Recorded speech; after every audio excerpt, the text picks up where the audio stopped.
नेपाल राष्ट्र के विदेश मंत्री नारायण प्रसाद सऊद आज सपत्नी अयोध्या पहुंचे। अयोध्या के महर्षि वाल्मीकि अंतर्राष्ट्रीय एयरपोर्ट पर पहुंचने पर जहां प्रदेश सरकार के परिवहन मंत्री दयाशंकर सिंह सहित अयोध्या के प्रशासनिक अफसरों ने उनका स्वागत किया, वहीं उन्होंने पत्रकारों से बात करते हुए अयोध्या व नेपाल की सांस्कृतिक संबंधों के अटूट बताया है। एयरपोर्ट पर बोले नेपाल के विदेश मंत्री नारायण प्रसाद सऊद, कहा अयोध्या में राम मंदिर बहुत ही महत्वपूर्ण तीर्थ स्थल है। भारत और नेपाल के बीच बहुत ही गहरा सांस्कृतिक संबंध रहा है।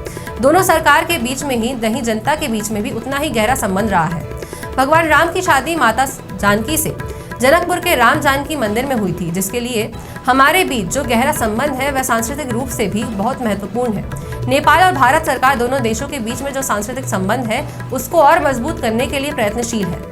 हम लोग धार्मिक पर्यटन को भी बढ़ावा दे रहे हैं। अयोध्या और जनकपुर के बीच संबंध और अच्छा हो, इसलिए हम लोग कोशिश कर रहे हैं। काशी और पशुपतिनाथ विश्वनाथ बाबा और पशुपतिनाथ बाबा के बीच का भी संबंध बढ़ा रहे हैं और धार्मिक पर्यटन को भी प्रोत्साहित करने का प्रयास कर रहे हैं। तीर्थ स्थल है। मैं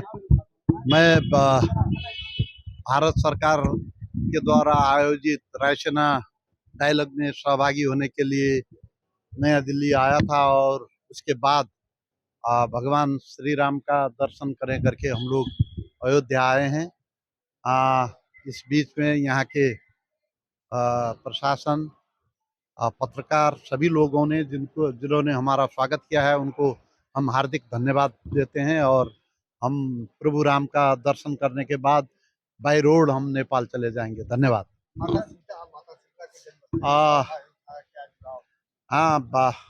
नेपाल और भारत के बीच में बहुत ही गहरा सांस्कृतिक संबंध रहा है। हम लोगों के बीच के, दोनों सरकार के बीच में ही नहीं है, जनता के बीच में भी उतना ही गहरा संबंध रहा है।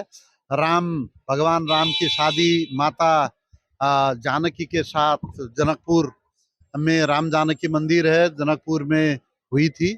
इसीलिए हमारे बीच में जो यह गहरा संबंध है, ये नेपाल और भारत सरकार हम दोनों के बीच में, दोनों देशों के बीच में जो संबंध है, सांस्कृतिक संबंध है, उसको सुदृढ़ करने के लिए प्रयत्नशील है।